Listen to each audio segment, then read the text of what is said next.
خواب کے حوالے سے ہمیں کچھ یہاں پہ ای میلز بھی موصول ہوئی ہیں، کچھ خطوط موصول ہوئے ہیں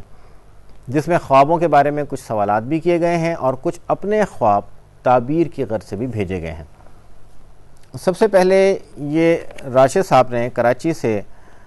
ہمیں ایک سوال بھیجا ہے، اور انہوں نے 2 سوال کیے ہیں رادر کہ انہوں نے کہا ہے کہ ایک تو سوال یہ ہے کہ خواب انسانی زندگی پر کس طرح اثر انداز ہوتے ہیں۔ آگے چل کے یہ لکھتے ہیں کہ ہم کسی عزیز دوست یا کسی ایسے شخص سے جس سے ہمارا کوئی قلبی تعلق ہو، اگر ہم اسے خواب میں دیکھیں تو کیا وہ شخص بھی ہمیں اس وقت خواب میں دیکھ رہا ہوتا ہے؟ بڑا امپورٹنٹ سوال ہے، خاص طور پہ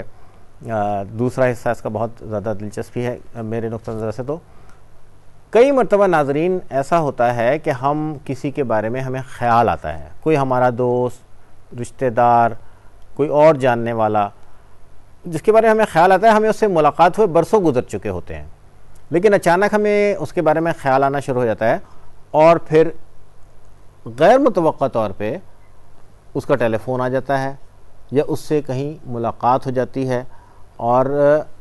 ہم کہتے ہیں کہ یار ابھی تو ہم تیرے بارے میں سوچ رہے تھے، آج ہی تو مجھے تیرا خیال آیا تھا، یا کل تو آیا تھا، پرسوں تو آیا تھا۔ اصل میں انسانی جو وجود ہے یہ مختلف لہریں وصول کر رہا ہوتا ہے، مختلف ویوز ہیں جن کو یہ ریسیو کر رہا ہوتا ہے۔ ان میں خیالات کی لہریں جو ہیں وہ بہت زیادہ اہمیت رکھتی ہیں۔ ایک انسان کا دوسرے انسان کے ساتھ ان خیالات کی لہروں کے ذریعے ایک کمیونیکیشن بھی ہوتا ہے۔ کئی مرتبہ ایسا ہوتا ہے کہ ہم کسی کے بارے میں سوچ رہے ہوتے ہیں تو در حقیقت ہم اس شخص کے اپنے بارے میں سوچنے کو ریسیو کر رہے ہوتے ہیں۔ کوئی شخص ہمارے بارے میں سوچ رہا ہے، اس کو بہت زیادہ سوچ رہا ہے، وہ ہماری طرف آ رہا ہے اور وہ ہمارے بارے میں سوچ رہا ہے، تو اس وقت اس کے ذہن میں جو خیالات ہیں اس کو ہم ریسیو کر لیتے ہیں اور اس کو ہم کہتے ہیں کہ یار مجھے تیرا بار بار خیال آ رہا تھا۔ خواب میں بھی ایک چیز اس طرح سے ظہور پذیر ہو سکتی ہے، لیکن یہ کوئی لازمی چیز نہیں ہے۔ بہرحال ایسا ہو سکتا ہے کہ آپ کسی کو خواب میں دیکھیں تو کسی نہ کسی طریقے سے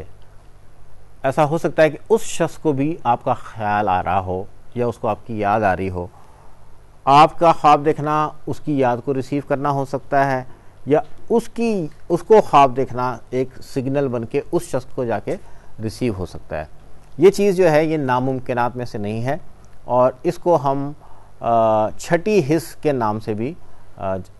جانتے ہیں، چھٹی حس کے نام سے بھی سمجھتے ہیں۔ چھٹی حس جو ہے اس کے بارے میں عام طور پہ یہی کہا جاتا ہے کہ یہ بیداری میں ایکٹیو ہوتی ہے، لیکن چھٹی حس والی جو کیفیات ہیں انسان کی، اس کا اظہار خواب کے ذریعے بھی ہو سکتا ہے۔